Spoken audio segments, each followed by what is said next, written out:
don't think I like that word, man. What? The pastor ain't finna have no authority in my life. God do. Oh, that sounds so wrong. Okay. Okay. Wait.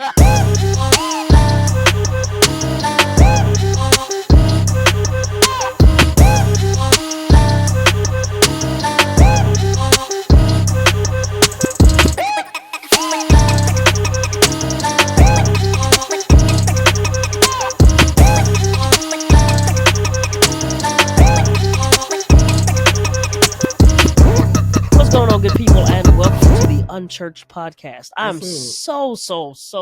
so glad you have decided Come on, to tune Destiny's in with. Child. I'm Cole Jones, and I'm joined here by my co-host, Mr. Antonio Andrews. How you doing, I Antonio? am just now that I'm blessed and highly favored. I feel like a Clark sister. You feel like a Clark Saved, sister? sanctified, and filled with the The Holy Ghost. Shoot, I thought that was all. Clap your hands in.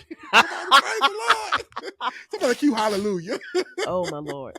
Somebody is turned this evening. Yes, I had so much coffee. Okay.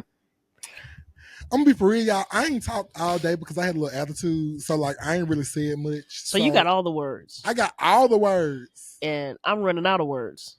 Well, look. So let's see where that takes us. What my thing is, Lord Jesus, please be in the midst. All right, Lord, have your way. Yes. Have your way. So I think we're going to have a conversation that I think is going to be hopefully beneficial to some people. And today, I think we need to talk about when should I leave my church and when do I need to stay? Really quickly, I just want you to know that you turned on your voice so I can only turn mine on. It was a hopefully. Really? Really?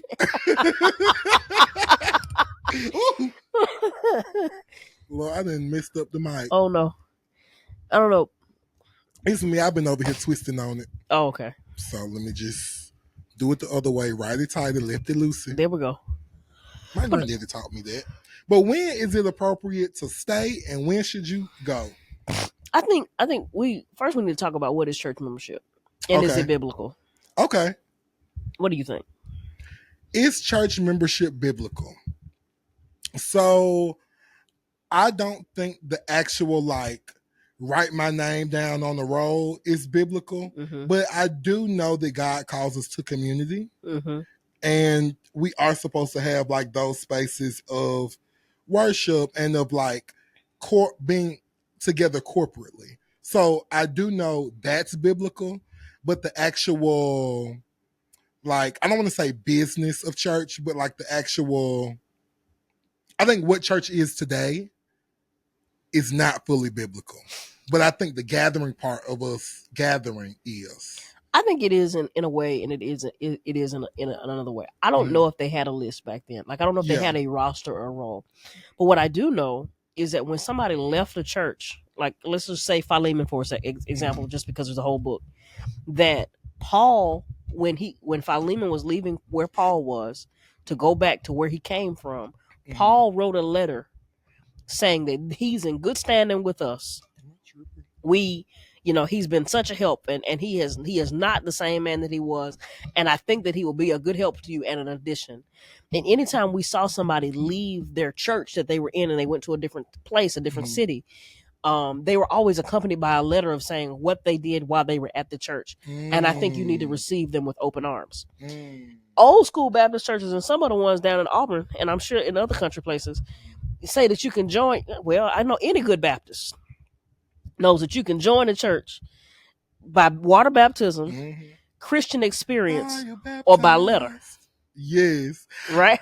That's crazy. It do say by letter. Say by letter, yeah. So that letter literally goes back to the Bible when they would travel from one church to the other with a letter saying, hey, my pastor, my bishop, my apostle said, I'm in good standing. I'm coming over here to join y'all. And I wasn't a problem at my last church. And I think today we've gotten away from the letter thing because we're like, I ain't got to tell them I'm leaving. I ain't got to tell them. But the letter literally said, hey, I wasn't a troublemaker at this other church. I actually contributed and paid my tithes and I was serving. And I'm leaving this town. And so I'm coming to join you all. And I'm a good Christian in good standing. Okay. And so I believe that church membership is biblical. Mm-hmm. It's some stuff about it I don't necessarily think. I think we go too far. Mm-hmm. But let's think about this. We've talked about accountability. We have. When I joined a church, and Mm-hmm. it's another thing I learned in Auburn and the little country churches. We don't say this up here in the city, but they would also say that when you join the church, they ask you this question. They say, "Do you agree to abide by the rules of this house?" Mm.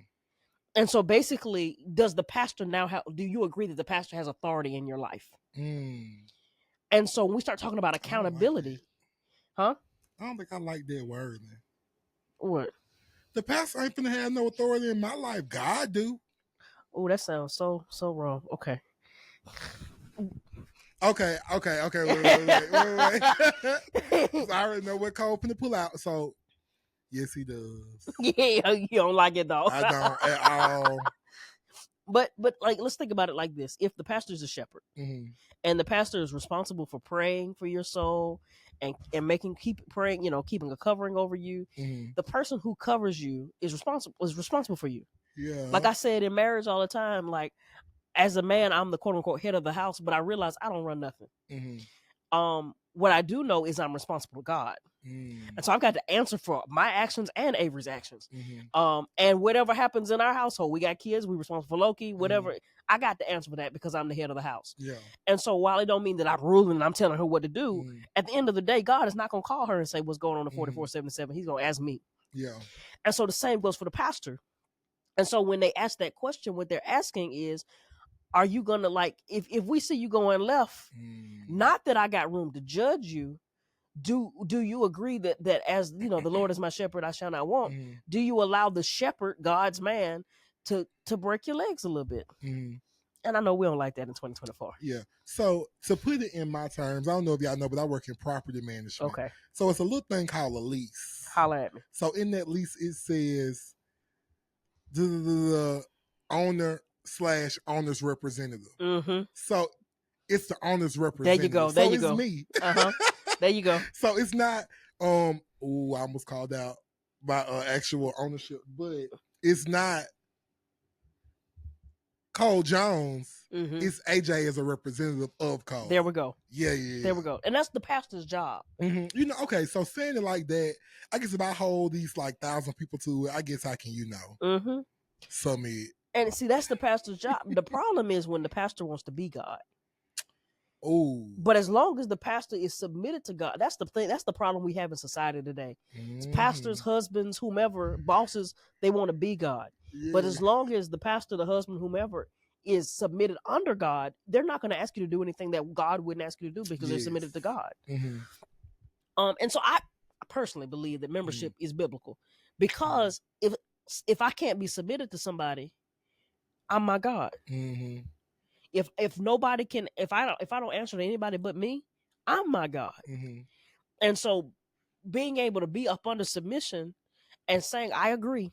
Mm-hmm. I've read the rules, the bylines, the guidelines, even if I think they need to be changed.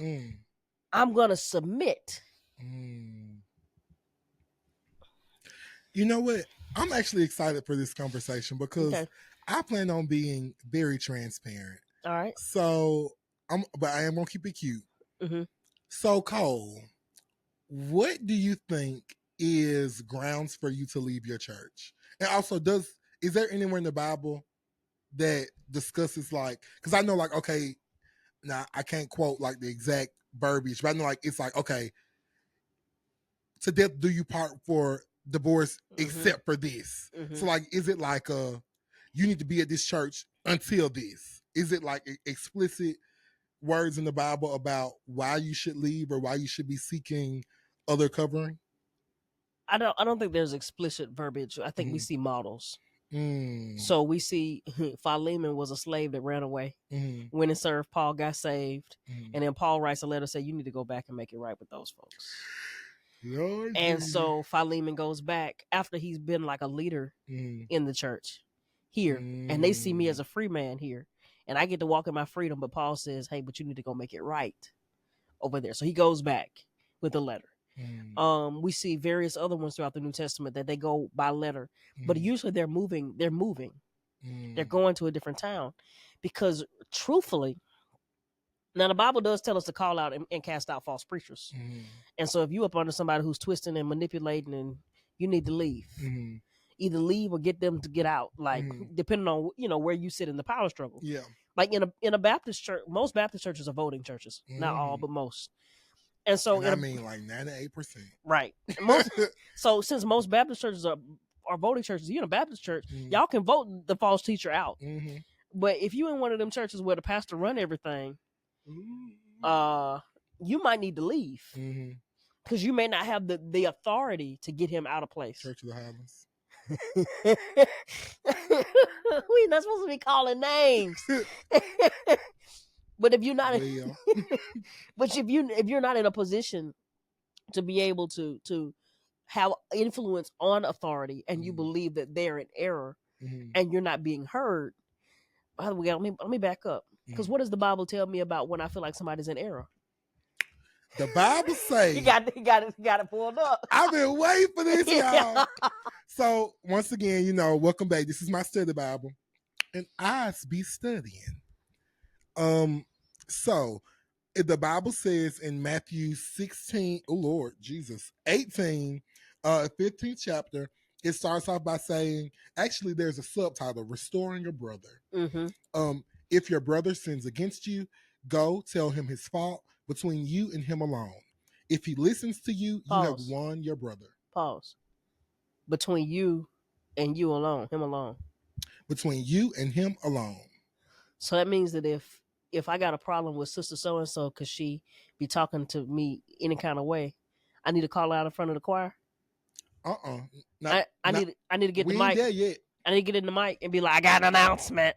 The Bible says, if your brother sins against you, brother or sister, let's just put it in the context. Brother, sister, Zazie, everybody else. What? It's a lot. It's a lot right now. When your brother or sister, them or they, sin against you, go and tell them their fault. I'm gonna modify it so I don't offend nobody. I'm not modifying the book, but like I'm just him. I'm gonna say. Oh, them. Okay. Yeah. We're including men and women. Yeah. If they sin against you, sorry guys. If your brother sins against you, go and tell him his fault between you and him alone. So that means if Cole step on my toe, I do not need to call Aaron first. No, you need to call me. Yes. It continues on by saying in verse 16. Well, in verse 15 it says, if he listens to you, you have won your brother. So that means if y'all are able to have a conversation, get some straightening, and it's clarity, it ain't nothing there, y'all good. It's cool. Yeah. Now, if it don't work, all right. But if he won't listen, take one or two others with you, so that by the testimony of 2 or 3 witnesses, every fact may be established. So what they're saying is, if I go to Cole because Cole then stomped my toe, and I'm fire hot, madder than the redneck with mixed grandkids hot. I then went to him and he like, when nobody stepped on your toe? Then I need to call Aaron and say, Aaron, I need you to moderate. Please call your mama, your daddy, because if you don't call them, I might literally do something to your brother. And so essentially it's saying, have witnesses to the conversation, have somebody come in and moderate. I want to add a little something to this. Somebody that is trusted and somebody that is neutral. Yeah, I was looking for non-biased, but somebody that's neutral. Not, well, I guess the example of Aaron don't work, but Aaron is new. That's her brother, so she probably gonna have your back over mine. Aaron she might be not, like stumping she is again. Not one that picks sides though. That is true. So maybe not Aaron. We need to pick a mutual party. I don't even want to call your mama. Mrs. Jones is very neutral. Yeah. Because she's gonna be like, Cole, why you sip on his toe and then why you not listening? Right. But like at work, they used to call her Switzerland. That's hilarious. That is a social study joke for Yeah. you guys that don't get it. Right. We paid attention in social studies. But and that's no shame. But Yes, a then little bit. yeah, it is. The shame wizard has arrived. Yeah. If he doesn't pay attention to them, tell the church. I don't know why that got me so weak because it's just like it's a reference that I'm trying to think of that I cannot think of, but it's just like, oh, it's that man where it was like, call the ambulance. Yeah. Oh my gosh. But I just see like, call the church. Like ain't nothing worked. Everything is on fire. Take it before the church. Yes, please. If he doesn't pay attention even to the church, let him be like a Gentile and a tax collector to you. And so, in other words, cast him out. Because, you know, back in the day, them tax collectors was like gnats. Yeah. You know how they say, like, people and flies, the more I hang around people, the more I like flies? The tax collector is the flies. Yeah. It's like, treat him like that, baby. Swat him and get him away from us. Exactly. So, essentially, a quick summary. It's saying whenever you have an issue, a problem, a spat, you need to go to your brother. If it don't work with just going to him, then you go and you get your wise counsel. In a multitude of counsel there is safety. You get your wise counsel, and then the neutral wise counsel, and then if the wise counsel don't work, then you just go and tell everybody at the church because these fools have lost their mind. So let's unpack that. Let's say, sister so and so and y'all having a dispute. Mm-hmm. Let's just be petty. Mm-hmm. Y'all signed up for the church potluck. Mm-hmm. You signed up to bring apple cobbler. Mm-hmm. She didn't, but she brought apple cobbler, and you offended because she's taking credit for your stuff. Mm-hmm. You know, something real petty that sound like it would have happened in church. Yeah. That sound like I can see that happening. Like literally, I probably have. So you know, the wrong thing to do is to get mad and stop going to church because that girl. And because you know y'all know how church folks do. Yes. Them church folk ain't right. I ain't going back down there. No, they just taking advantage of me. And really, it was one person. Oh, that ate me up. It was one person. It was one person. One person offended you, and they probably, you know, I want to believe sometimes people are petty and they do things that are really malicious and they're wrong. But a lot of times they weren't even thinking about the fact that you signed up for the apple cobbler. She forgot what she signed up. She said, "I think it was a dessert." So I'm just gonna bring some. And she was like, "Oh, I got apples in here. Let me call. I can make that real quick," and brought it on. Yes. So that's why you go to them first, because then you would know that she wasn't trying to get over on you. Like, but a lot of times we try to infer. Yes. I think they said this. I think they felt this way. Did I saw her looking at me crazy? And then we exit community off of false information. Mm. And so I think that's the first thing. You got to go talk to them. I think the next thing you need to do is you need to like have a cool off period, and let's be rational. Yes. You don't ever need to have big conversations while you're still hot. No. Now, granted, I think you can if you have really grown to like very close to Christ. Like, and I think it depends on the situation. I'm only saying that because I feel like I can have a conversation when I'm heated about certain stuff. But now that I'm talking it out, I probably should not, because if you say the wrong thing, it's going to turn me up. So yeah, never mind. Listen, Nicole. I think that there are, for years, everything on Reverend Coach's website was, if we can talk about it, we can fix it. Mm-hmm. In my adulthood, I'm learning that some things don't need to be talked about quickly. And I grew up in a household where we dealt with it when it happened. Mm-hmm. And so I have been conditioned to be able to talk about it when it happened. Mm-hmm. Actually kind of prefer to talk about it when it happened, but I might hurt your feelings. Even though I'm usually pretty good about holding and bridling my tongue, but I might, depending on how angry I am, I might hurt your feelings. Mm-hmm. But I think for me, it also might not benefit me to think about it, because then I got my comebacks together. And I'm going to eat you up for sure. You know, honestly, for me, I have recognized when something like I'm gonna say something traumatic, but not like y'all think. But when something happens, I block it out. So that's why I have to have conversations then. Mm-hmm. I remember having a conversation with one of my exes, and we had different communication. I mean, it's probably why we ex. But I remember I told them, like, if we talk about this later, I'm literally not gonna remember. So if we don't talk about this now, Mm-hmm. you like that's the only way you're actually gonna get Mm-hmm. the real and raw honesty from me, Yeah. because later I literally will block it out and will not even remember the context. I don't remember the conversation Yeah. unless it was something that just like really stung me in my heart. Girl, I don't remember. Mm-hmm. Like, what we Yeah. talking about. And I literally remember a conversation that we had.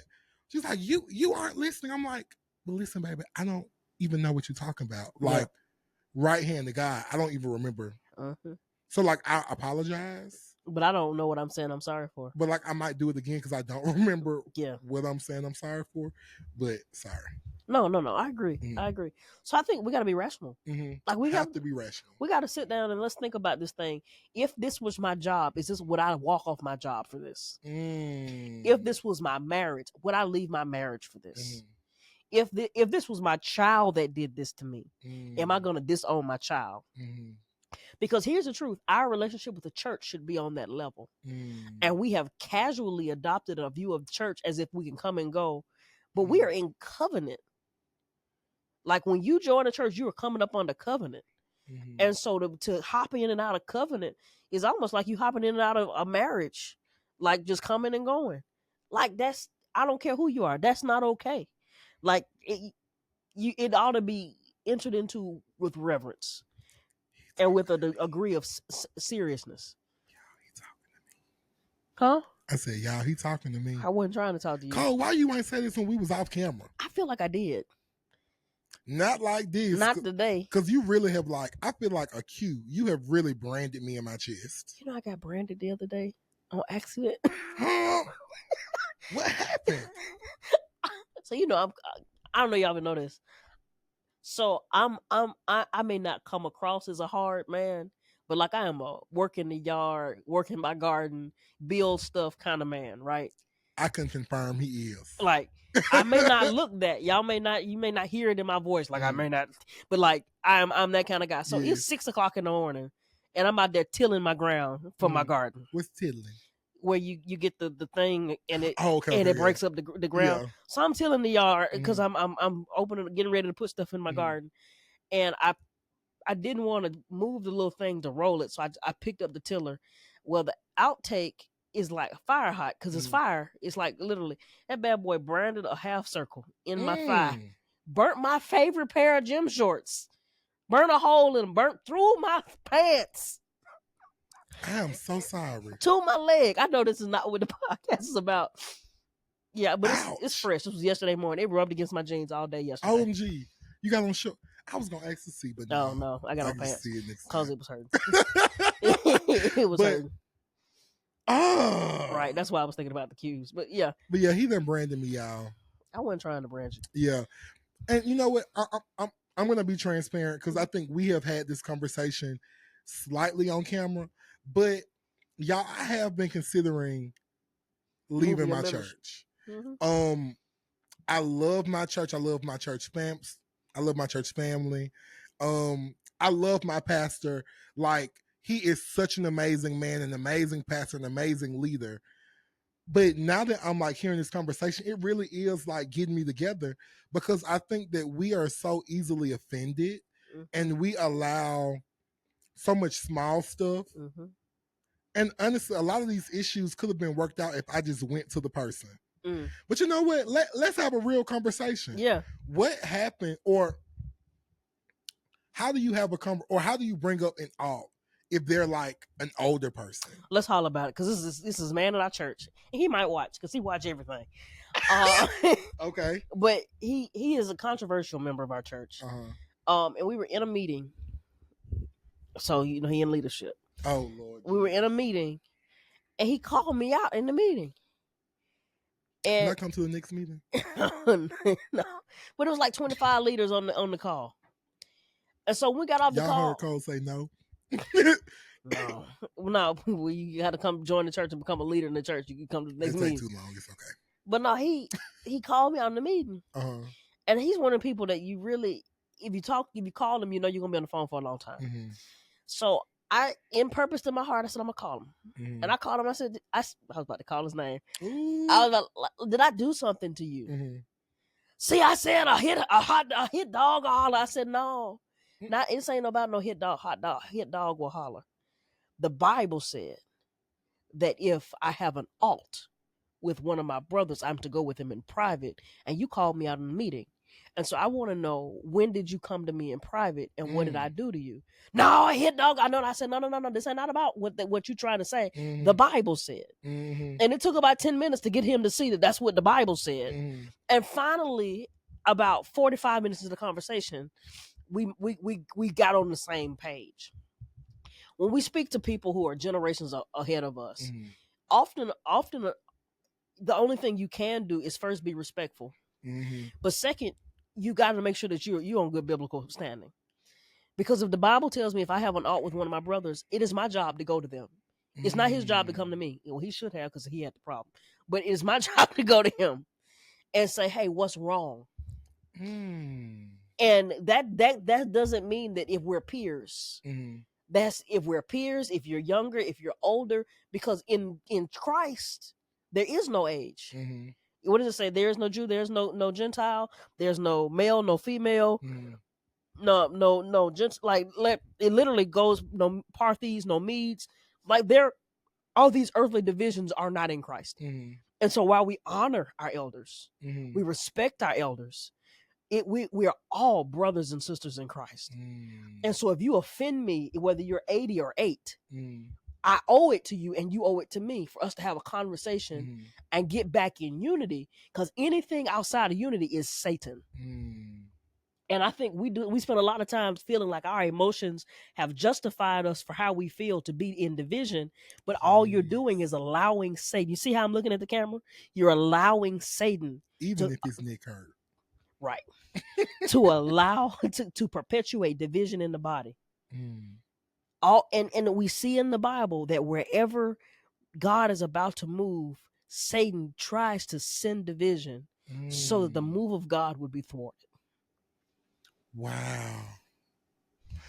I'm about to go into work Thursday because I took off tomorrow with a whole new attitude. Yes. But I'm glad that we're having this conversation, though, because I think me, along with I'm sure a lot of the viewers, because this is unchurched, have been in the place where we have been. Honestly, I think it's easier to leave than to do the work that it takes to mend those relationships. Everywhere. Mm-hmm. It's easier to leave the job. It's easier to leave the relationship. It's easier to leave the church. Mm-hmm. Because if I leave, I don't have to look you in the face. If I leave, I don't have to see where I made a mistake. I can write a story about how you were the big bad wolf, and I can tell everybody about it. But if I stay, I've got to look in the mirror and look in your face and realize I played a part too. You were dead wrong, but I wasn't no angel. And I think a lot of us don't want to sit with the fact that we might be wrong too. And that's me included. Yeah. And I'll tell you this, since you've been transparent, none of I ain't in no place where I'm trying to leave right now, but I go through seasons where I'd be like, God. And I think I've told the story in 2020 when I moved back to Birmingham full time. I was trying to stay in Auburn. Lord bless the ministry. Yes. Like, I'm finna stay down here. I'm finna build a house. I'm finna stay here. Like, I ain't going nowhere. Yeah. I had already talked to the owner of the house I was renting. I'm like, what can we do to make this an ownership situation? Because I ain't going nowhere. Yeah. And the Lord was like, you know, to Birmingham. And I was like, why would I do that? I'm over here. I'm chaplain of this, chaplain of that, chaplain of this. I got a growing ministry here. We over here touching lives. We got I'm over here doing funerals for professors. Like I'm and I know you're not supposed to count status as a minister, which is probably why the Lord had to move me back to Birmingham. But like I'm yeah. Go back to Birmingham and just be an associate minister? Mm-hmm. For what? And the Lord said to me, the name of my church, the church I've attended my entire life, is Nineveh Missionary Baptist Church, like Jonah and the whale, except we don't spell it right. But apparently in our articles of incorporation, they did spell it right. So at some point, somebody started spelling it wrong, but in the articles of incorporation, it's spelled like in the Bible. So I don't know who got it wrong. Maybe somebody was, but back in the day, all them reading stuff, they probably read it wrong and was writing fast and just and eventually at some point in history, it went from EH to H. Mm-hmm. Anyway, the Lord convicted me with Jonah chapter 4, where he was talking to Jonah, and Jonah was throwing a hissy fit that God saved them people. And that crazy, he was mad that God saved those people. And God said, but lest I forget Nineveh. And I was like, yeah, but what about church reclaimed? But lest I forget Nineveh. And I mean, like he spoke directly to you. Oh no, he was talking to me. Yeah. Like he was like, yeah, like he wrote it for you. His own. Is this thing recording? And I think the irony is, like, there were a lot of people that was like, well, you want your legacy to be attached there, like you can build your own legacy, you can go over here, you can do this, and I was buying the hype, and every night when I get ready to pray about, like, Lord, I want to add a service and I want to do this and I want to go over here, he's like, but lest I forget Nineveh.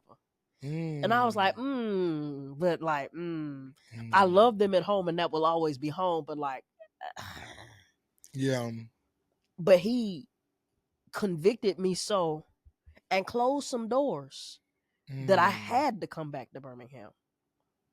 And ironically, I come back to Birmingham and a global pandemic breakout. Literally within that same time frame. He said, place you right there. Right. This is where you need to be. But I think in my discontentment, I was trying to go somewhere because of how I felt. What did you say emotions are? Are information. They're not directions. And so I was trying to go somewhere because of how the people made me feel. I was trying to go somewhere where I felt like I could ascend a ladder. And the truth is, God never called me to ministry to ascend a ladder. He called me to ministry to be effective wherever I was. Yes. And so I in that season had to come to grips with, I've got to bloom where God put me. Or, the quote is bloom where you're planted. I've got to bloom where God put me. And I think a lot of us get so discontented. I remember there was a lady who left our church, and I don't think she watched the podcast. But she might, who knows? She left our church because they wouldn't let her teach the women's Sunday school class. And the women's Sunday school class had a teacher. Had a teacher for a long time. But they left the church because she couldn't teach Sunday school. And it wasn't that she couldn't teach Sunday school, she couldn't teach that class. And like you just joined. You want them to put out somebody who's been teaching the class for 20 years? And I think a lot of us, in our selfish ambition, and that's scripture, I gotta find the verse. In our selfish ambition, think that the church is our stepping stone. Think that the church is our stepping stone for our glory, when it is God's display for His glory. Yes. I'm not gonna lie, Cole. You really just put words to it. Let me clarify, Trinity, before y'all send this out and having an every forum and space in Birmingham. I go through seasons as well. I think now I'm back in the season of wanting to leave, but honestly, I don't think it's Trinity. Now that I'm talking about it, I think I have been in a place of discontentment with life.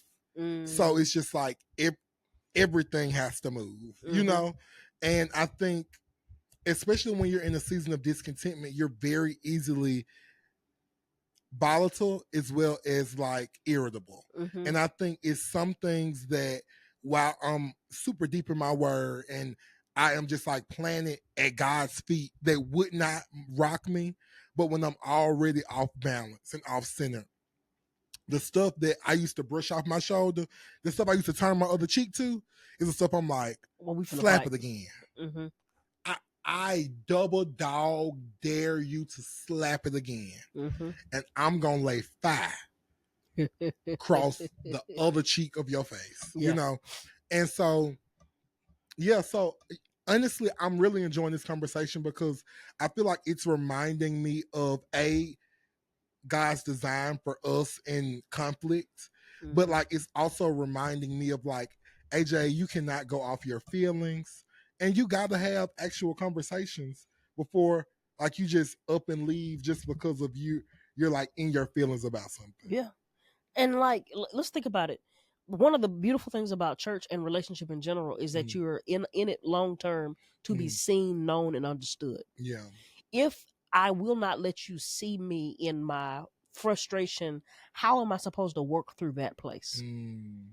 If I in my discontentment, I've got to leave. And like I seldom like want to die, but a lot of times I want to leave the country. Like, I ain't even finna hold you. My life start getting a little shaky. Oh, it's time to move to Australia.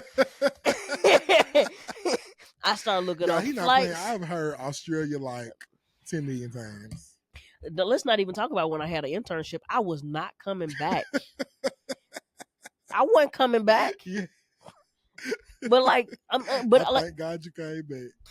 But like, we're gonna be honest. My in my whenever I get discontented, I get to this place where I feel like we all feel like something's got to move. But I want you to know this, that a lot of times when we're in discontentment, that is often God's pressing and shaking, and we're trying to get off the wheel. But if I get off the wheel, that means I never become what God was trying to form me to be. Yes. And so a lot of times we leave the house. A lot of times you get uncomfortable in church because the Lord is trying to press and shake you into something. The preacher is preaching words that are offending you, but if they're Bible based, he's probably trying to change you. You're offended by what people are saying to you, and maybe he's trying to make you stronger so that you can have a career. I'm not gonna call his name because he said he wants to be low key. But one of my daddies, well, shoot, that's gonna tell it. Good family friend, just got a promotion of a VP in a top Fortune 500 company. To God be the glory. Right. But what he has said my entire life is I gave my gifts to God in the church. And when I gave my gifts to God, I told God he could have them. And then God gave them back to me. And all of a sudden he started getting huge promotions, and he started getting recognized and getting credit for things that other people were trying to take credit for. But God, he had given his gifts to God, and so God gave them back to him. Those things can't get refined if you won't give them all over to God. If I take it back every time I get offended. Dog, Cole, you eating me up. Do we got beef? Nah, are you gonna swing on me? I ain't gonna swing. But let's talk about, when is it okay to leave? Really quickly before we talk on that, I just really want to encourage somebody out there that is just like me. The enemy literally loves to sow seeds of like discord and drama and all of this. So sometimes it is you. Sometimes you got to check yourself. Like, I was at work today with a bad attitude. Like, when I tell you, I didn't say nothing. I maybe said like honestly 50 words. Okay. All day. I'll say 100 all day. Because it was like, thank you. Then my boss came in, she was talking to me. I think everybody, since I was not in the best mood, so she's trying to brighten it. I'm like, girl, if you don't get out of here. Like, literally, I text like one of my coworkers, like, come get this lady. Because like, and it wasn't even like me being mean. It's just like, I was just so disgusted with like having to be an adult and not be alive, because I love life, but like, I'm at work right now. Like, I'm about to go postal in this place. That's what I text somebody. They was like, you need to like go home. Yeah. But I don't have a gun, y'all, so you ain't gotta worry about me actually going postal. But sometimes it is you. Like, so I do want to encourage somebody to take some time out of that space so that you can really reflect, talk to God about it. And like me personally, I haven't gone to church in person for like the last few Sundays, because sometimes I think you really just need that time to reflect. Because even before this conversation, the Lord was already convicting me. And so this just like nailed it in the coffin. But like, take the time that you need, but like, take your time and go back. Don't like take your time and leave, especially if it's not time for you to leave, or if God really ain't calling you to leave. Yeah. And why you should leave. Oh, I'm sorry. Well, I agree. I agree wholeheartedly. I think, let's just go on to why you should leave, and I'll come back to it. I'm gonna add something to it. I'm gonna add something to it before I take it back. But like we were talking about earlier, you can't have the conversations while you're still heated. So that's why I say I think you need to sometimes take yourself out of the situation for just a little bit. Because if you are constantly feeling, sometimes you are the victim, but like sometimes if you're constantly feeling like the victim, if I have touched the stove and my hand just scabbed up and I keep touching it, I'm never going to get to the point. For one, I'm going to become numb to it, which is not what you should be, because your emotions are information for you. So you need that. But I think that you will become so scorned that like you really won't be able to truly hear God. And that's what the enemy wants you to get.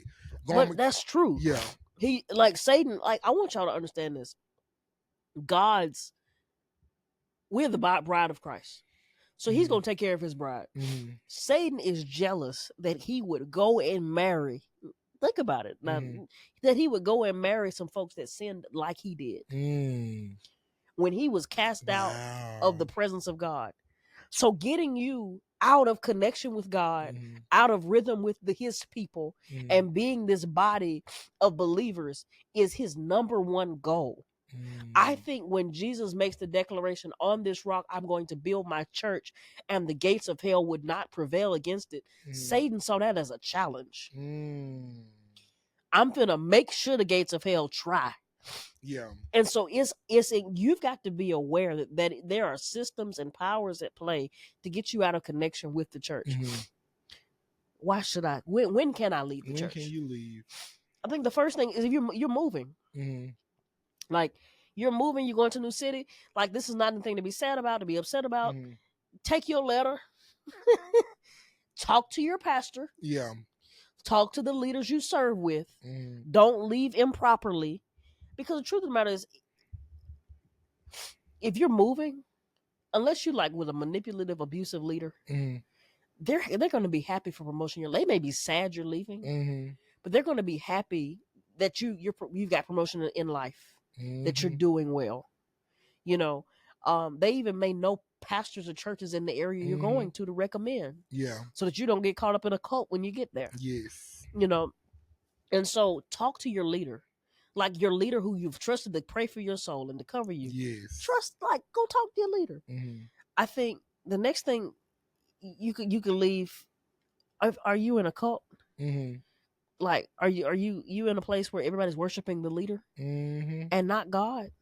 Baby, run. Yeah. If you look around on Sunday and you like, whoa, where am I at? Right. Go home. If you read in your Bible and they're twisting scripture, go home. Go. Not like right then. Like I don't even know about go home. Go somewhere else. Like go leave. And then I think the next kind of part is it gets kind of touchy. Okay.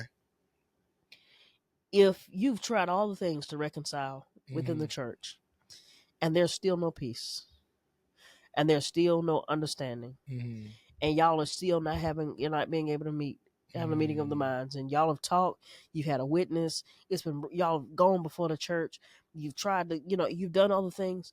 I think it is reasonable to remove yourself from that place. I don't think you need to go home though. Oh yeah. When I said go home, I wasn't saying like not go to another church. I was just saying for that day, you need to leave. And I mean right now. Because if you look around and everybody levitating and it's like, oh, what in the world? Go. I guess I just you said levitating. I just should say go. Yeah. And I'm using levitate as like a comical term. But like y'all know, like I've been at a church where I was like, what is happening up Are here? you ready? And it was one of the popular churches too. Now I'm not gonna talk about it because after another conversation, I think maybe it was me not being as spiritually mature as I am now. But one thing about the though, Cole, and even my friends would like right-handed God will say the same thing. I have a really good spirit of discernment. So even though I was young, some was fishy. Now I might be a little more spiritual. I might have sat through it a little longer to see what exactly was fishy. Yeah. But when I felt that, I said, I was actually with I said, Jaden, are you ready? Yeah, I'm finna go. And if you don't come with me, you're gonna be walking. Yeah. Like, I'm not gonna sit up in here and listen to this. Yeah. Apartment numbers, Germany, what? Like, I'm gonna go. I don't know. Yeah. But I think one topic I think we should talk about, maybe not tonight, being uncomfortable in different reformations. Like, that's a good topic. I went to a Pentecostal church a couple of weeks ago, and I was uncomfortable. I'm not even feeling loud. Every time I go to a Pentecostal church, I'm uncomfortable. Why?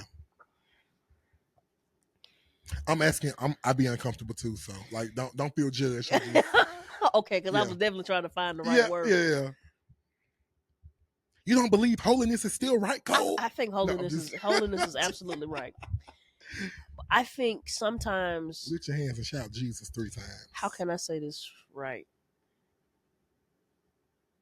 Based on the traditions in which I've been raised, and the way that I have read the Bible, and I try to read it objectively, right?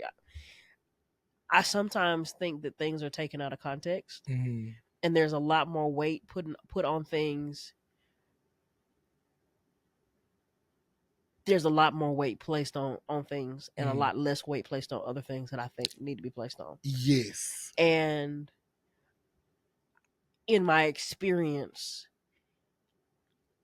the imbalance makes me uncomfortable. Okay. But I think it's the same way. I went to an Anglican church, which kind of basically looked like Catholic church, and I wasn't at home there.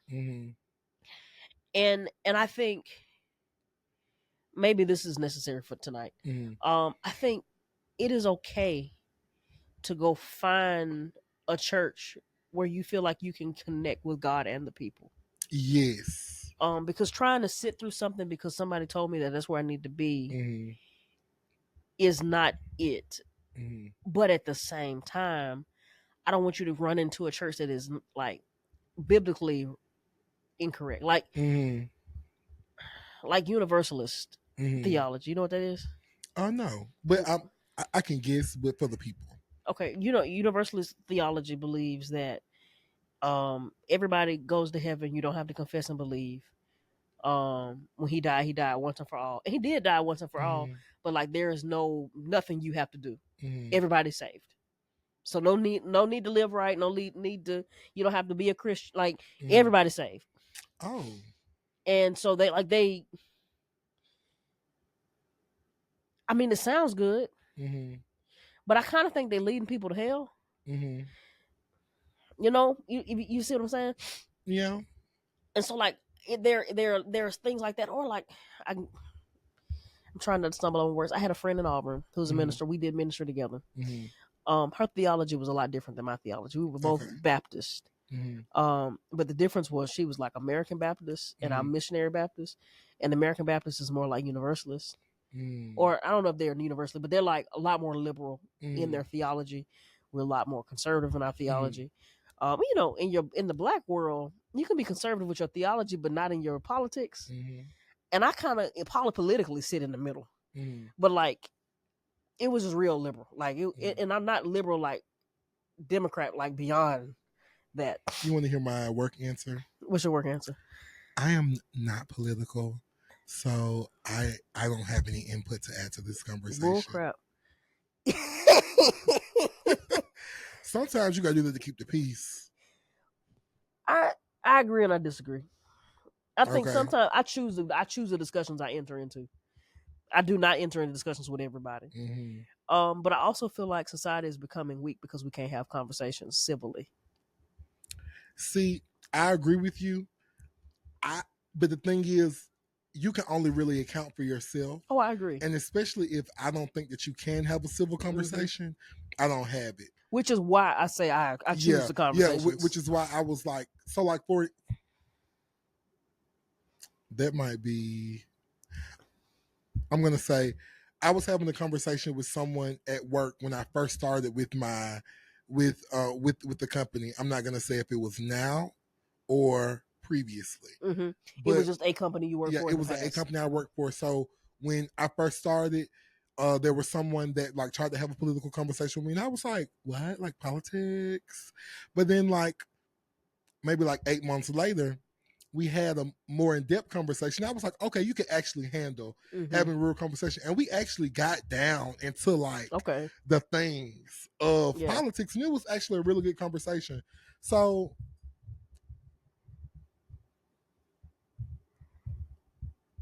now Loki then jumped up and he know I'm scary.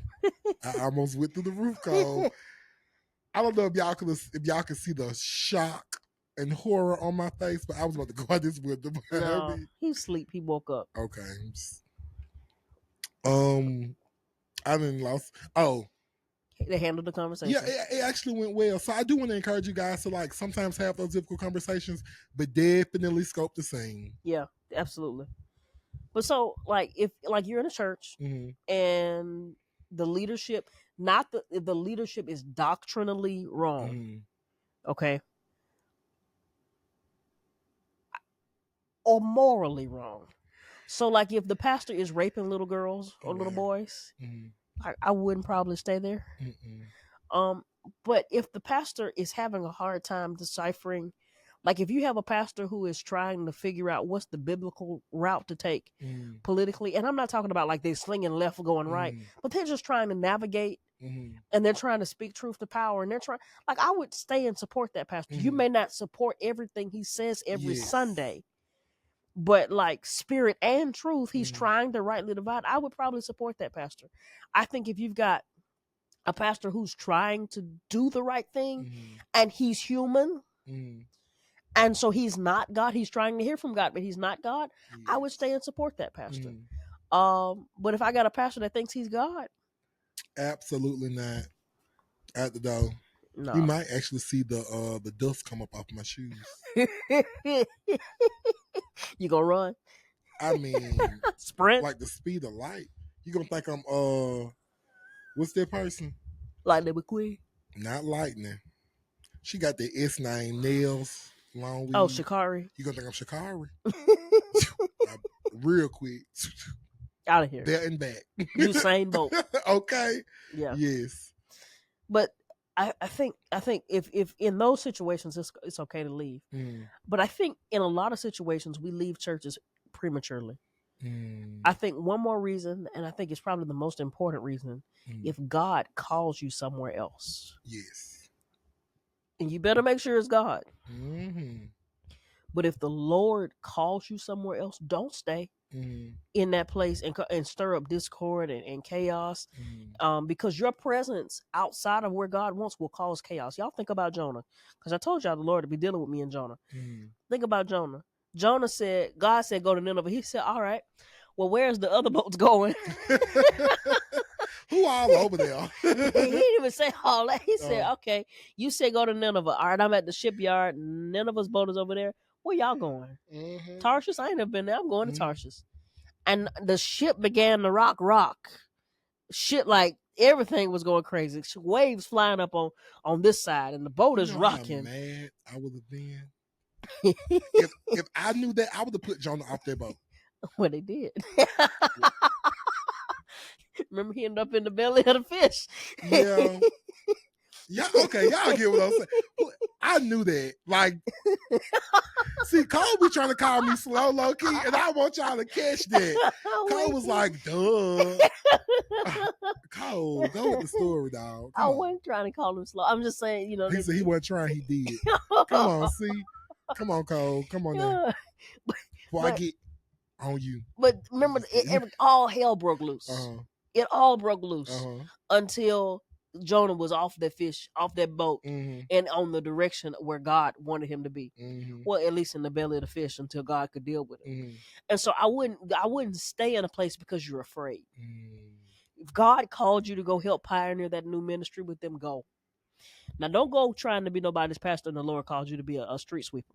Yeah. Like, don't do that. Don't get mad and go start. But if the Lord called you somewhere, you go.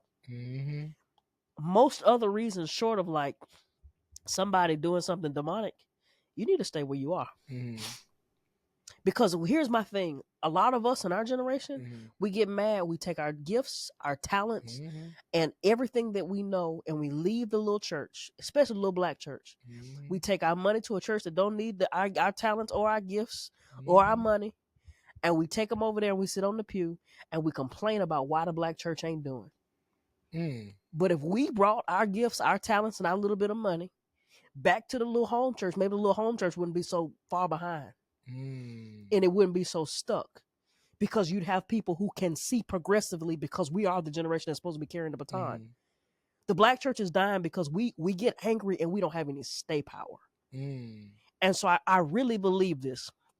And I believe this is the heart of why God gave me this podcast, this idea to do. The black church has to survive, especially in an age where the black voice is being silenced.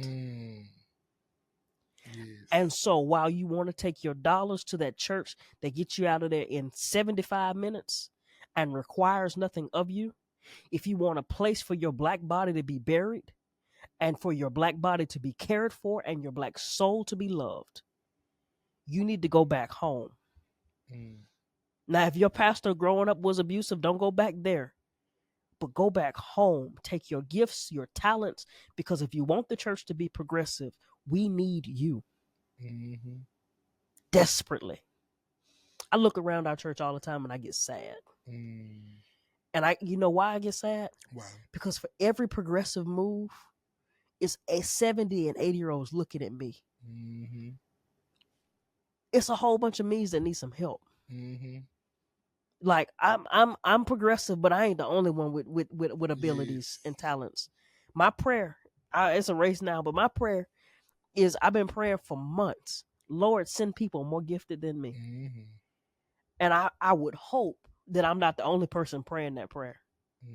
And so maybe there's somebody watching this who's not going to church, or you going to a church where you don't have to be seen, felt, heard, and understood. Remember that's the point of church. I feel like I just got passionate and I need to dial it back a little bit. No, I loved it. You want to know why you were talking? What came up to my head? What? So it was this Madea play. I want to say Madea Goes to Jail, where she met the guy with the locks, and she was like, "Follow me, I know the way." What? Yes. Madea was basically like, because he had some oil for his locks, and she was basically like, boy, you like Kunta Kinte fresh off the boat. Follow me, I know the way. But follow me, I know the way. Because, okay, I don't want to be offensive, so like, yeah, no. It's too late. But okay, I did it, but like I was mocking Madea. Like, anyway. Like I wasn't, okay, I apologize if I offended. What's your point?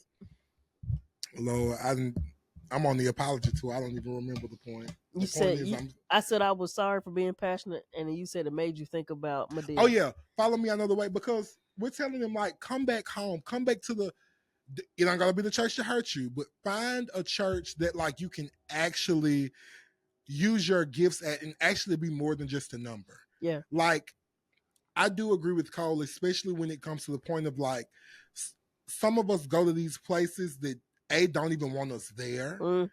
B, don't need us there. And like, we're wondering why our churches are suffering because we aren't in our churches. So like we always say, or like Cole said, and I just start copying, at the end of the episode, go find a church. It don't got to be the church that hurt you. It don't got to be the church that hurt you. It don't got to be the church that hurt you. But go find a church. But go find a church. Like, it don't got to be the church to hurt you. But like, go find a church. Yeah. There is somewhere that like the Lord can use you, that the Lord is calling you to. You just got to listen in. And once again, it does not have to be the church to hurt you. But I think what riles me up is if the 50 kids in the little video that we were singing in the youth choir with came back, the church would be progressive in an instant. So that is where I disagree. I agree, but I disagree. All because a lot of them left because of the leadership and the non-progressiveness of it. So like, I'll be honest, like, my church is very progressive, but it's certain stuff I'm not even in the space to like actually make sure that change is happening. Okay, so maybe not an instant. I'm not a trustee. I'm not a deacon. I'm gonna redact those words. Yeah, because I'm gonna redact those words because it took years of me. No, I can't say that on tape. Um, it took years of me being active, consistent, and present to get access to rooms that I don't sit in. Yes. But I have the ear of people, a lot of people who sit in those rooms. And so I have the trust of a lot of people that when I say something, I can get something put on the agenda even though I'm not in the room. But because I've been present and I've been active, and it's clear that I love God and I love his church and I love this church. Like, I think sometimes we like love God, we love his church, but we don't really like the church we go to. I can amen that. And so I think because of that, there's been a level of trust that the Lord has allowed me to have influence to be like, hey, y'all, we need electronic giving. And 6 months before the pandemic, I was pushing hard. Now, I had brought it to them like 2 or 3 years prior, but like 6 months, I'm like, I really think we need to do electronic giving, and I think we can do it this way, and I think we do it this way free. It just so happens that a global pandemic hits, and we're already set up for that. I think, or when the pandemic hit that Monday, after we had Men and Women's Day, our biggest program, like that Sunday, packed house. Next week, no church. That Monday, I had enough influence to call and go in the office and say, hey, I need a blank check. Probably shouldn't say that because some folks might get mad. I need a blank check because if we're gonna survive this, we need some equipment.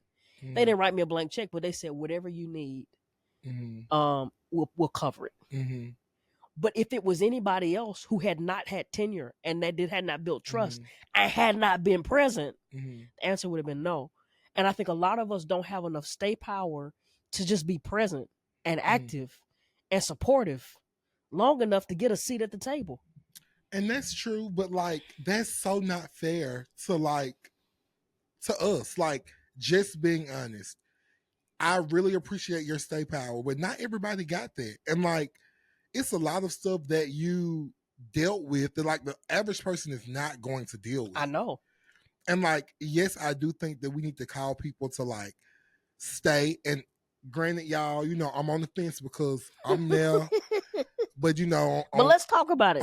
On some Sundays, I might want to leave and never come back. But like, it's hard being in that space. Oh, it's terrible. Because my thing is somebody that has been in that space. Like, I almost feel like, what am I here for? Like, can I tell the truth? Yeah, I was there 2 weeks ago, and I got quote unquote influence. I was there 2 weeks ago. I was like, I don't have to do this, and I don't have to be here for y'all to treat me like this, right? But one, the Lord made it very plain to me in my prayer time while I was angry. It's 2 people, but I think the other part of it is 2 people. Okay. But I think the other part of it is we have so much more grace everywhere else. And I ain't gonna say we don't leave our jobs because our generation leaves jobs more than any generation in the past. Yeah, I'll be on Indeed, LinkedIn at work. Cause what's up? Right. But I think the Bible talks about the benefits of endurance, and I'm gonna look up the verse here when I finish talking in a second, and I'll read it to us. But the Bible talks about the benefits of endurance. But I also believe this: you don't trust me now because you just met me. You trust me because of the time we spent in Auburn when you would come down in the summers. And when Hang Loose was giving me fits, you trust me because you saw me be Aaron's big brother when you went off to prom with her. You've seen me in seasons when I was sick and having to make some really tough decisions about my health. You've seen me, you stood next to me at my wedding. Yes. And so over time, there's been a level of trust that has grown so that when I asked you to come be on the podcast, you knew it wasn't going to be no mess. Because even though I'm not in your inner circle, you've kind of done life with me over this period of time. And I think one thing that we fail to realize a lot of times with the church is that most of these churches, these older people built on their backs. And so we come along and this is their baby. Yeah, literally. And they have, a lot of them, especially like trustees, have signed their name to debt for the church. Mm-hmm. They have, a lot of them have laid floors and built walls, and like their blood, sweat, and tears have happened to make sure that this church still exists. And we have this expectation that when we turn 18, and I was there, and so I can say this, like I wanted to be the 18-year-old. Like, why are y'all not letting me at 18 when our frontal cortex ain't even completely developed? That we want you to give us the keys and let us just run it, and y'all get out the way. And they sweated and they bled and they prayed and they fasted. And so I think a lot of us, if when we're older, we'll see it, but I'm scared that we'll get older and there won't be a church. And so I think the importance of first coming alongside and disarming them and saying, hey, I don't want to hurt the church. I'm not trying to take this from you. I just want to stand next to you. Because you have the wisdom, but you can't run no more. You ain't got the energy to do this no more. And you definitely can't touch these kids. Like, see, okay, but what you're saying is important, but I don't think it's just us that need to know. It's also the leaders as well. Oh, I agree. Because I think, and just being transparent, we are the people that stayed at the church. But what does our experience show to the people that left? So that's what the leadership needs to be looking at. Because if I'm here, I'm laying the groundwork. I am there every Sunday. I'm leading praise and worship. I'm praying. I'm doing all of that. And it's still hell for me. You think somebody else is gonna come? So I think that's something that the leadership needs to view, because yes, I may not be ready to take the wheels at 18. One thing that my pastor has said, because he celebrated, I think it was his 20th year of being the pastor at Trinity. And he was saying, like, when I first started in ministry, and he didn't start at Trinity, but he did. Like he grew up in Trinity, if I'm not mistaken. But he was saying, like, he started off like a soldier ready for battle, his freshest uniform. And then after year 20, it's like, oh God, like I'm beaten, I'm tattered, I'm worn. But they need to be able to see that, like, okay, he may not have the knowledge, but he has the drive that I don't have, or he has the ability to reach like I don't. So that's when they need to start pouring into us. And I'm gonna play devil's advocate. When I started ministry training, there was a room full of ministers that were in training with me. 2 of us ended up getting ordained. Of that room, there have been a number of people who have fallen into controversy, who don't even go to church anymore, who really weren't called. Like it was like it's the list kind of just goes on and on and on. And so I fault them, but I don't completely fault them, because there are some people that if they would have gave the keys to, because those are the people that they wanted. Like, I realize that and it's been said to me that they favored other people over me due to certain situations that I'm not going to talk about online. And probably didn't think that I'd be the last one standing, right? But if they would have gave them the keys 10 years ago, would there be a church? And with that in view, I ain't saying that you need to make folks wait 10 years, because I still don't agree with that. And I don't agree. But I can respect some of the caution. I agree. Do I think that there's a lot of things I wish that, and I've been very vocal. And I can say it now. Our church is going through transition. At the point of this recording, and not when it comes out, our pastor preached his last sermon as our pastor last Sunday. In 2 weeks, he will no longer be the senior pastor of our church, and he's been the pastor for 26 years. And so in this season, our church is in transition. I have said that I think that our model is a trauma model. But when I go back and I look at the last time we needed a pastor, we were going through a traumatic season. And the time before that, we were going through a traumatic season.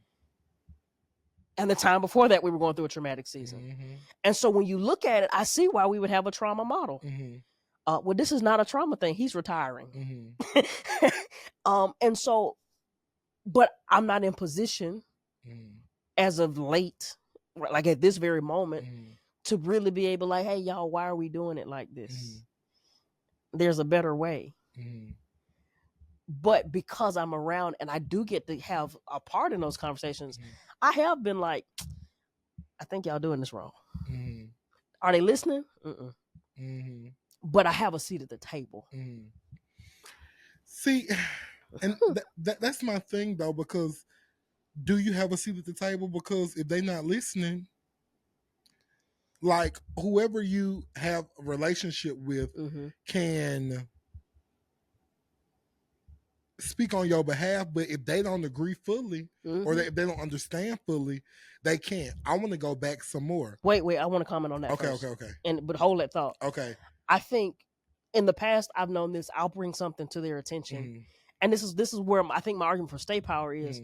I'll bring something to their attention 2 years, and I hate having to wait this long because I'm not that kind of person. Like I'm like, let's do it now. Let's be on the front end of this, not on the back end. But I'll bring something to their attention. I'm like, hey, I think we need to move in this direction. They don't listen. Then they come back 2 years later and they're like, hey, you remember that thing you wrote up, which is almost kind of obsolete now. Can we do it? I'm noticing that the gap is closing. So where initially it would take 2 years, and then it would take 18 months, then it would take a year. Now it's getting to the place where maybe it'll take a couple of months, and I'm hoping eventually they'll just start taking me at, well, maybe my track record, because I've got a track record now. My track record says Cole studies church growth. I did not I'm gonna tell the truth. I did not graduate with my master's, but when I was in that master's program, my entire thesis of study was the Black church. I studied the trends. I still study the trends. If anybody knows what the trends in growth are, it's me. Yeah.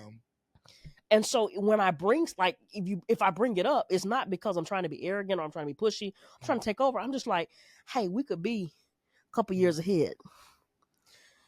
Now your original point, you were trying to make. I told you to hold on to it. You're supposed to hold on to it. I tried to. You want to know what got distracted? What? I'm looking at you now, and I'm realizing you and Aaron got the same nose. Huh? I don't know why they just like why that. I maybe like ADHD. Might be. Cole, what was I thinking? What did I say? You said I want to double back. Oh, I want to double back though. Everything I said previously goes back to the point of, now I agree with you. I do not think that they should have given you guys free reign to do whatever, but that's the point of discipleship. Come on. That's why you're supposed to have your people that you think, and you're supposed to be in relationship with them, and you train them up, and then you see if it's going to stand the test of time. Can I tell you the truth? I think the Black church struggles in discipleship. Oh, for sure. Because going back to an episode that did not air, and I thank the Lord for it, but like these churches have their favorites. And I hate to be the one to tell y'all. Actually, I don't hate it. No, he didn't look into the camera. It's my camera right here. It's the only camera. But look, your favorites usually are not going to be the ones. If I'm honest, I have not seen one scenario in a movie in real life where the person they thought that it was going, look at Scooby-Doo. The person you always think is going to be, it's not going to be. Yeah. Jinkies, who is this? Like, literally. So, like, sometimes I can think of 2 examples where it ended up being the person. All right. Yeah, but I do understand where you're going. Because, like, for example, like with me and my background at my church, I think why I have so much resentment is because I felt like I was almost like the one that was like pushed aside. Can we go back to the beginning of the episode? Yeah. Have you had these conversations? Yeah, no, I actually have. Okay. So, like, I'm not. That's why we didn't post that one, because I'm not going to go into a tangent. But what I'm saying is that there are a lot of people that are willing to serve that are pushed away because you think that they aren't who God is calling. You are man. You cannot tell God who he's called to what. So I agree, yes, and I agree, no. Okay. Let me finish and then we discuss. You know how my brain is. You can't tell somebody what God is calling them to, unless God is giving you a direct word of like, nah, this ain't the one. So that's why I believe that discipleship is so important, because you enter into a relationship and you do life with these people. Mm-hmm. So that way you're able to not weed them out, because even if they aren't who you think God is calling them to be, you still need to be in discipleship with them.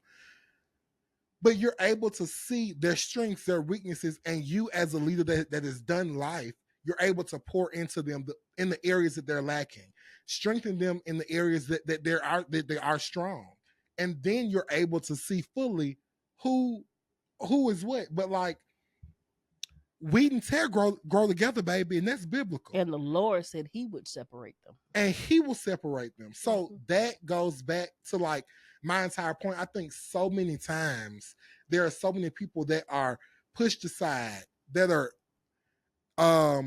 cast out, and it's like, you are not God. You do not have the authority to do that. But what God is calling you to do is to be in community, to be the head and not the tail. Like, you're supposed to set the example, but then you aren't. So that's where I forgot where I was going with that, but that's what I wanted to say. We were talking about discipleship, and I said it. You made the statement about not knowing if somebody was called. Mm-hmm. I believe your discernment can tell. I don't necessarily know that if a 16-year-old tells you that they feel like the Lord is calling, that you can always get that right. Yeah. Because I feel like they get that wrong a lot. Yeah. And when I say they, I mean like usually leadership. Mm-hmm. They be like, oh, we'll see. Mm-hmm. And that I understand. Yeah. Yeah. But I can think about folk now. Mm-hmm. Who are still claiming to be preacher, pastor, minister, that don't need to be near nobody's pulpit at all. And I can tell it, and other people I'm in ministry with can tell it.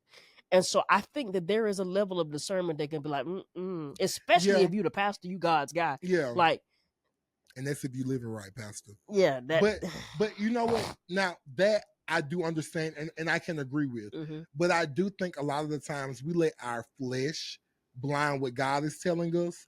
So like, when I'm saying it, okay, I'm gonna hold it. But like, mm-hmm. when I'm saying what I'm saying, I just think that sometimes we lose sight of what God is actually doing, because we allow our flesh to like enter into those spaces. Mm-hmm. But if I'm being honest, shout out to my brother and Summer for their podcast, if we're being honest. You know what? I'm gonna hold what I want to say, because what I want to say is not gonna make sense without the context, but I'm not gonna do that on camera. Well, it made me think about our music. I ministered music when I was a child. Mm-hmm. She hated to be called a minister of music, so I'm music director. Okay. Cheryl D. Nolan Melton. Yes. Love her to life. Mm-hmm. Right. I recognize those last names. Yeah. What I love. They're like, who your folk? Right. What I loved about her, and what I try to model in my own ministry, mm-hmm. Is that she had this motto. The reason our youth choir was so big, because she said, if that baby can holler, that baby can sing. Hello. And so she wasn't picking and choosing. Every baby in the church. Bring me that baby. That baby can holler. I can make that baby sing. Yes. And somehow she made us sound like a choir. Like, people would talk about how Nineveh's youth choir sounded better than most master choirs. And some of us could sing, some of us couldn't. But she was all about empowering everybody. Yes. Everybody could sing. Everybody from the youth choir up to the sanctuary choir. That was our senior citizen choir. Everybody could sing. She put just as much effort in the youth choir as she did the male chorus. I used to hate to hear them sing. I mean, they didn't sound bad. They just sang quartet music. Yeah. And so what I loved about her ministry, and I know she didn't want to call it that, but that's what it was, is that she showed us what worship looked like, but she also showed us what love looked like, yes, and inclusion looked like, and how the church was supposed to function. Yes. And I think lately we have gotten into this show of whose gifts can I put on display. Yes. And the church has become a display house. That's the word I'm looking for. It's become a museum for the most gifted instead of a place where all the gifts come together to make a harmonious noise unto God. And so I shout out to Cheryl. Love Cheryl. Yeah, I feel like I would love her. Yeah. Shout out. She passed away right like a month into the pandemic. I'm so sorry to hear that. And like I hate it because like her dad died the year prior, and of course he did this huge funeral and concert and like, and because her dad was over the choirs before she was, and so I'm like, Cheryl's would have been just that much bigger. Yes, but it was like in the middle of the shutdowns, there was only 10 people allowed in the building. Yes, but you know what? Like that's the thing though, and that's what you said in so many words. The church is really missing inclusion. Like, I guess what I was trying to say is that nobody should be left out, period. I agree. Because you're not God. You can't tell God who he can use and who he can't. And it's crazy that we always preach about God used the liars, the thieves, the prostitutes, so this and that. But when the liars and the thieves and the prostitutes show up, baby, holiness still right. It's right, but that didn't keep Jesus but from they got to using get to being holy. And that's a process. And sanctification is a process. And I know that our apostolic and Pentecostal brothers and sisters don't believe that. But over here in the Baptist church, we believe it's a process. Okay, you know. And they believe in sanctification and salvation. Because you be like 2 years old with a skirt to your ankles. Like, come on. I mean, but some of that context that be necessary. So we praise God anyhow. But we probably should end this episode. But and I want to be clear, we love our Pentecostal and apostolic brothers and sisters. It is just not our context. I just learned how to shout. I still learning. I don't know. I watched his video. This like guy, he was teaching this like little white boy how to shout, and he had a little bang, and it was the funniest video. I'm gonna send it to you. Okay, send it to me after this. And he said, "You got him to woo." He said, "Woo!" and that bang did like this. It was the cutest thing ever. Oh wow! Well, but yes, we love our Pentecostal brothers and sisters. We love everybody, but I just think it is certain things that we do have to talk about. Yeah. And it's the Unchurched Podcast. And real talk, if we got some Pentecostal or apostolic brothers and sisters that are like charismatic and want to come on and talk to us about some of your traditions, we would be open to that. So open. Because we just two Baptist boys from Alabama. War Eagle. Oh goodness. From Alabama who love God and love his church. But there are some contextual things that we don't always understand. Yeah. But I would definitely be open to like some conversations around some of the things that notoriously have made me uncomfortable. Yes. I just got okay with tongues. Like, and I know that's a whole other I'm not trying to start a whole other conversation. But like, that's why I left that church. Because I was like, like, y'all talking about prophecy? Oh no. I mean, and I thank God for like spiritual maturity because like I had to grow to that place. Yeah. In the words of Nene, what is this, honey? A white refrigerator? Right. But I think that those are conversations that we need to have. Speaking of that, I guess I'll put an email address on the YouTube channel and on the So like we're open to conversation because I think it's necessary. Well, good people, you're not gonna take my lines. You're gonna let me say it. Yeah, I'm gonna let you say it today. Well, good people, I believe you need to belong to a church. We would not be having conversations about being unchurched if I didn't think you need to belong to a church. It does not have to be the church that hurt you. It don't have to be the church. That messed you up. It doesn't have to be the church. Okay, I'm done. It don't have to be the place that hurts you, but you do need to belong somewhere because there is so much that you can gain and that the church can gain from your presence. And so I say that go find a church. It may not be, you don't have to, if you don't like to shout, you ain't got to go to a shouting church. If you don't like high church, like the Catholics, you don't have to go there. Find a church that's a Bible believing, Bible preaching, Bible living out right, Bible living. Yeah. And go find a place to belong. It's gonna make you a better Christian. It is really hard to be a Christian without church.